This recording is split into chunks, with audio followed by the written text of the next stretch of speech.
오늘 이 아침에도 하나님의 은혜를 사모하여 기도의 자리에 나아오신 모든 성도님들을 환영하고 축복합니다. 오늘 우리에게 주신 하나님의 말씀은 구약성경 아모스 7장 1절에서 9절까지의 말씀입니다. 주 여호와께서 내게 보이신 것이 이러하니라. 왕이 풀을 벤 후 풀이 다시 움돋기 시작할 때에 주께서 메뚜기를 지으심에 메뚜기가 땅의 풀을 다 먹은지라. 내가 이르되 주 여호와여 청하건대 사하소서.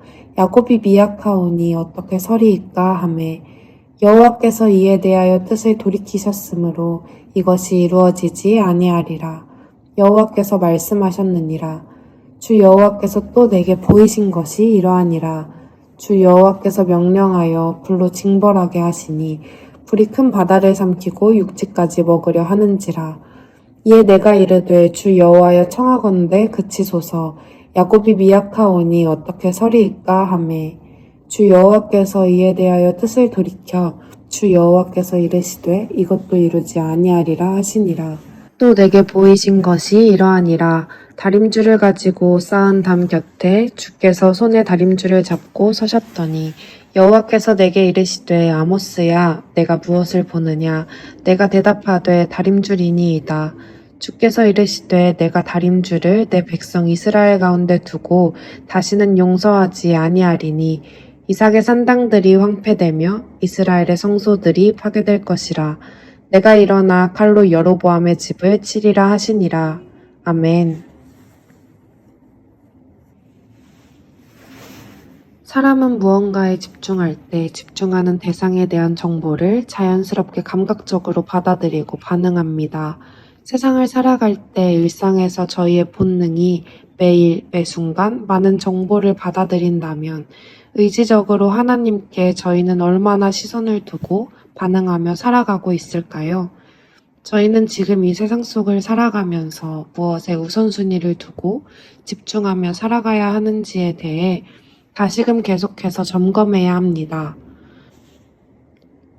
본문은 하나님께서 보여주신 세 가지 환상에 대해 전하고 있습니다. 아모스를 통해 총 세 가지 환상에 대해 이야기하시는데 첫 번째로는 메뚜기 재앙, 두 번째로는 불 재앙, 세 번째로는 다림줄 재앙에 대한 환상입니다.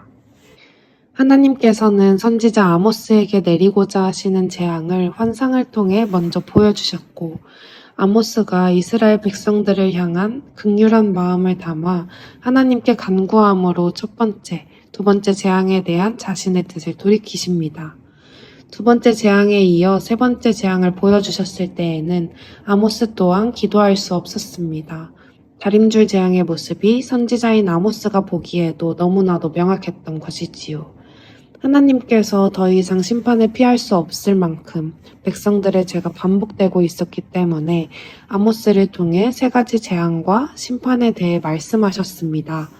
하나님께서 너무나도 사랑하시는 백성이자 자신의 자녀인데 이 백성에게 자신의 이야기가 닿지 않는다면 이미 멀어질 대로 멀어진 상태라면 하나님의 마음은 얼마나 슬프셨을까요? 얼마나 애통하셨을까요? 1절에서 3절 말씀 보겠습니다. 주 여호와께서 내게 보이신 것이 이러하니라. 왕이 풀을 벤 후 풀이 다시 움돋기 시작할 때에 주께서 메뚜기를 지으심에 메뚜기가 땅의 풀을 다 먹은지라. 내가 이르되 주 여호와여 청하건대 사하소서.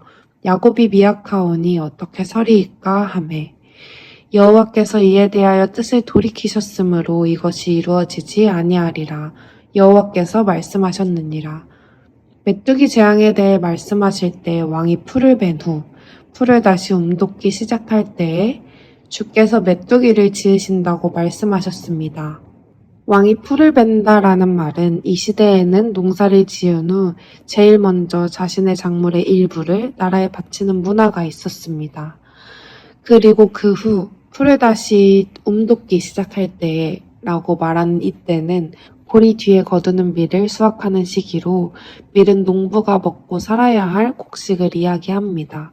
만약 이때 메뚜기 떼가 나타나서 작물을 다 먹어버린다면 이듬해에 일반 사람들이 먹을 것은 거의 없어지는 것과 마찬가지인 상황인 것입니다.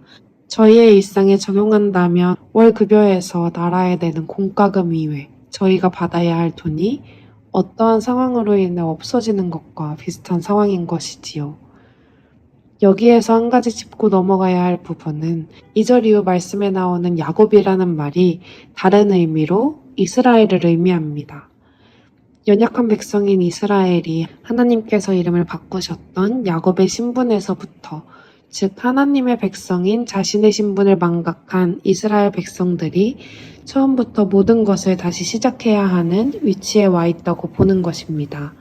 첫 번째 재앙의 환상을 보여주셨을 때 아모스는 하나님께 극률한 마음으로 돌이키실 것을 간구했고, 하나님께서는 아모스의 기도를 들으셨습니다. 4절에서 6절 말씀 보겠습니다. 주 여호와께서 또 내게 보이신 것이 이러하니라. 주 여호와께서 명령하여 불로 징벌하게 하시니 불이 큰 바다를 삼키고 육지까지 먹으려 하는지라. 이에 내가 이르되 주 여호와여 청하건대 그치소서. 야곱이 미약하오니 어떻게 서리이까 하매, 주 여호와께서 이에 대하여 뜻을 돌이켜 주 여호와께서 이르시되 이것도 이루지 아니하리라 하시니라. 비가 오지 않고 뜨겁게 땅이 말라 아무것도 할 수 없는 상태에 이르게 되는 것입니다. 하나님께서 내리시는 재앙이라면 우리가 상상하는 것 그 이상의 파괴력을 지닌 재앙일 것입니다. 6절 말씀에서 본 바와 같이 이때에도 아모스는 이스라엘 백성들을 떠올리며 불쌍히 여겨주시길 다시 한번 간구합니다. 7절에서 9절 말씀 보겠습니다. 또 내게 보이신 것이 이러하니라. 다림줄을 가지고 쌓은담 곁에 주께서 손에 다림줄을 잡고 서셨더니 여호와께서 내게 이르시되 아모스야 내가 무엇을 보느냐. 내가 대답하되 다림줄이니이다. 주께서 이르시되 내가 다림줄을 내 백성 이스라엘 가운데 두고 다시는 용서하지 아니하리니 이삭의 산당들이 황폐되며 이스라엘의 성도들이 파괴될 것이라. 내가 일어나 칼로 여로보암의 집을 치리라 하시니라. 마지막 세 번째 재앙은 다림줄 재앙입니다. 세 번째 재앙에서 말하는 다림줄은 사전에서 다림을 볼 때 쓰는 줄이라고 설명합니다. 수직을 살펴보기 위해 줄을 달아 늘어뜨리는 것을 이야기하는 것입니다. 하나님께서 다림줄을 이스라엘 백성들 사이에 두는 것은 무언가의 올바름과 중심을 보듯이 의로움을 살펴보시겠다는 의미입니다. 다림줄은 히브리어로 아나크라는 소리를 내는데 이 소리와 흡사하게 아나흐라는 신음하다, 한숨쉬다 라는 뜻을 가진 단어가 있습니다. 이것을 연결해 본다면 하나님께서 아모스에게 다림줄을 보여주신 것은 이스라엘이 곧 탄식하게 될 것을 암시합니다. 또한 9절에서는 이삭의 산당들이 황폐하게 된다고 말씀하셨는데 창세기 21장 3절에서 100세가 되어 아이를 낳게 된 사라가 지은 이삭이라는 이름의 뜻은 하나님께서 사라를 웃게 하셨던 것처럼 웃다 라는 뜻을 가지고 있습니다. 이삭이라는 이름을 사용함으로써 우상숭배의 현장인 이스라엘의 산당들을 세상에서 웃음거리로 만들겠다는 것을 뜻합니다. 이어서 우상숭배가 판치는 예배의 장소들과 나라 또한 파괴하실 것을 말씀하십니다. 아모스에게 보여주신 세 가지 환상을 통해 저희가 보았으면 하는 것은 이스라엘 백성들을 향한 하나님의 시선입니다. 하나님이 보여주신 환상 속 재앙만 생각한다면 이처럼 무서운 분은 없는 것 같습니다. 직관적으로 생각했을 때 너무나도 재앙이 잔인해 보이기 때문이지요.